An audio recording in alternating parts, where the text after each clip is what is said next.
particular, but Irenaeus mentions them as well as other Christian apologists later. And so this is less Gnostic than some of the other documents we're going to look at. It tends to be more Hebraic, and part of that I think is because it's earlier. But let's continue on and look at the next one. Young Jesus making clay birds, and this was also portrayed in the movie The Young Messiah, which attempted to be sort of an orthodox portrayal of Jesus as a young man. But then what you had is him making clay birds in The Young Messiah. And also in the Book of Clarence, that movie also portrayed Jesus making the clay birds and clapping, and then they go away. Well, where else is that? Infancy Gospel of Thomas, section 2. Having made some soft clay, he fashioned out of it 12 sparrows. And it was a Sabbath when he did these things. There was also many other children playing with him. And a certain Jew, seeing what Jesus was doing, playing on the Sabbath, went off immediately and said to his father Joseph, "Behold, thy son is at the stream and has taken clay and made of it 12 birds and has profaned the Sabbath." Interesting there, because you have even Jesus when he's young apparently get in trouble on the Sabbath, right? You see what I'm saying? He just can't stay out of trouble regarding the Sabbath. Well, here's what happens. Continuing on from the Infancy Gospel of Thomas, section 2. And Joseph, coming to the place and seeing, cried out to him, that's being Jesus, young Jesus, saying, "Wherefore dost thou on the Sabbath what it is not lawful to do?" And Jesus clapped his hands and cried out to the sparrows and said to them, "Off you go." And the sparrows flew and went off crying. The Jews, seeing this, were amazed and went away and reported to their chief men what they had seen Jesus doing. Now, another problem with this, obviously, is, doesn't John say that the first miracle of Jesus was at the wedding in Cana with the wine and the water? You know? Yeah.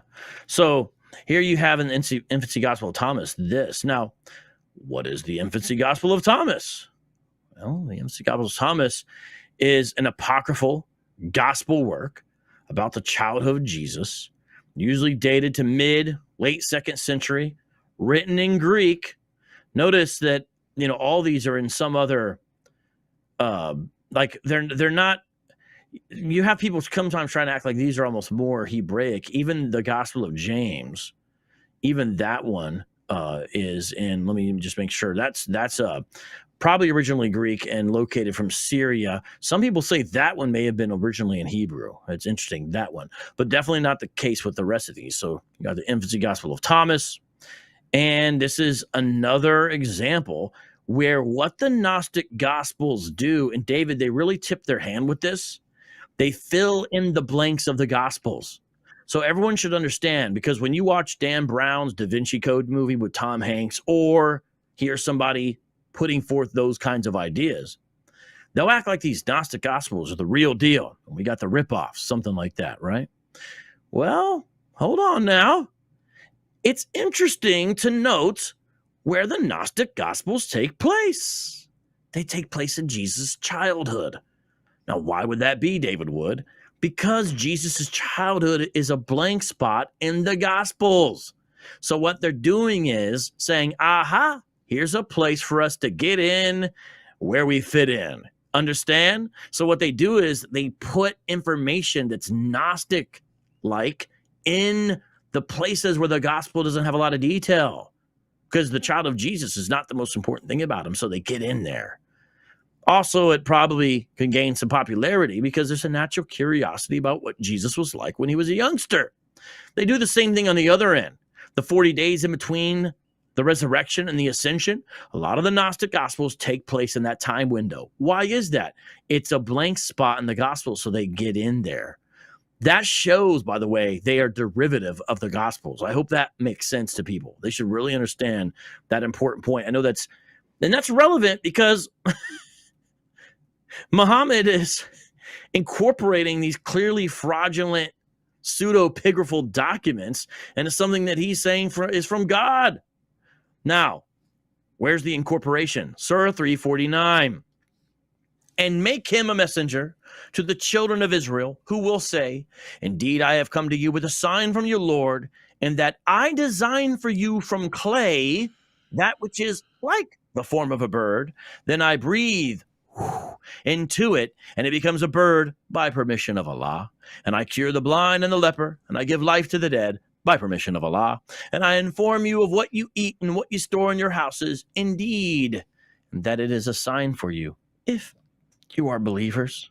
Surah 349 specifically has this idea that Jesus took clay birds and turned them into living birds here, right there. By the way, that sounds like an act of creation. But it's by permission of Allah, so I guess we're okay, right, David? Yeah, that's a common thing when the Quran is copying early stories. Okay, so you heard the gist of the argument that David Wood and Vocab Malone are saying that the Prophet Muhammad plagiarized or copied off the New Testament the apocryphal Gospels, or the pseudegraphical or apocryphal Gospels. In this case, they are making the claim that the Quran or the Prophet Muhammad, the author of the Quran, who they think is Muhammad, plagiarized off the infancy Gospel of Thomas. Now, is this claim true or is it not? Let's examine this particular argument, and let's see if their argument holds up.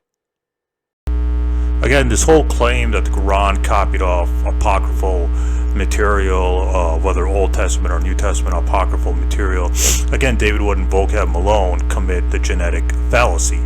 What is the genetic fallacy? It's a serious fallacy where you attack the source of the claim instead of the claim itself. The genetic fallacy is a fallacy of irrelevance in which arguments or information are dismissed or validated based solely on their source of origin rather than their content. So like an example of a genetic fallacy would be, my second grade teacher said 2 + 2 = 4. I don't like my second grade teacher. She's evil. Therefore, 2 + 2 does not equal 4 because it comes from my evil second grade teacher, who I don't like. So that's an example of the genetic fallacy. So David Wood and Vocab Malone commit the genetic fallacy, and their argument is, an argument as old as the Quran itself, because the enemies of the Prophet Muhammad said the same thing, that he was just copying off other people around him. He was copying off other Jews and Christians around him. So what David Wood and Vocab Malone are saying is not unique. It's not a unique argument. It's been done since the beginning of the Quran, or since the beginning of Muhammad's prophethood. So the thing is, according to David Wood and Vocab Malone don't know how to do research into New Testament studies. They don't know. They're either ignorant or they're just they're not telling the full story to their audience, because that's what David Wood and Vocab Malone do. They don't tell you the full story. They don't do any research for their videos. They just make blanket arguments against the Quran and the Prophet Muhammad without doing any kind of objective research. According to even Christian scholars themselves, they admit that the New Testament apocryphal Gospels, or the pseudegraphical Gospels, could contain true stories and sayings about Jesus in them. According to the Oxford Bible Commentary, page 1307, John Barton and John Woodham say that there were true oral stories of Jesus in the 1st century, and some of those stories could have been written down in the 2nd or 3rd centuries. So these New Testament apocryphal books, like the infancy Gospel of Thomas, etc., came from the 2nd and 3rd, or were written in the 2nd and 3rd centuries. Some Jesus stories in the apocryphal Gospels, or the pseudegraphical Gospels, could be as early and historically viable as the New Testament stories of Jesus. So what the Oxford Bible Commentary is saying, the authors are saying that there are true stories. There could be true stories in the apocryphal Gospels as true as the New Testament stories of Jesus. In other words, there are saying what these Christian scholars or editors are saying is, in other words, they are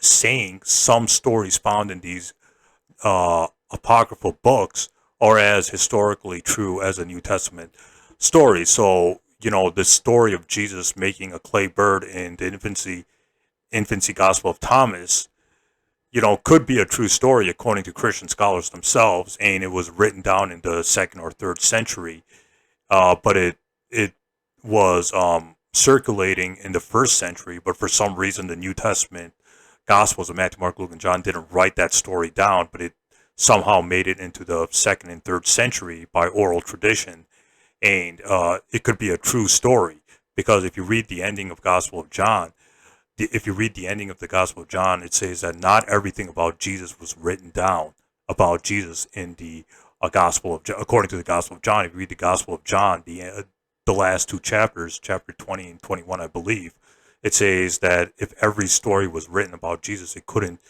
contained in the books of the earth. So what the author of the Gospel of John is saying is that there were so many stories of Jesus that didn't make it into the canonical New Testament documents, and these stories of Jesus making a clay bird, etc., could have been passed down by oral tradition in the 2nd and 3rd century, and they could have been written down in the 2nd and 3rd century, but they were true oral stories originating from the time of Christ themselves, according to even Christian scholars are saying, yeah, that's possible.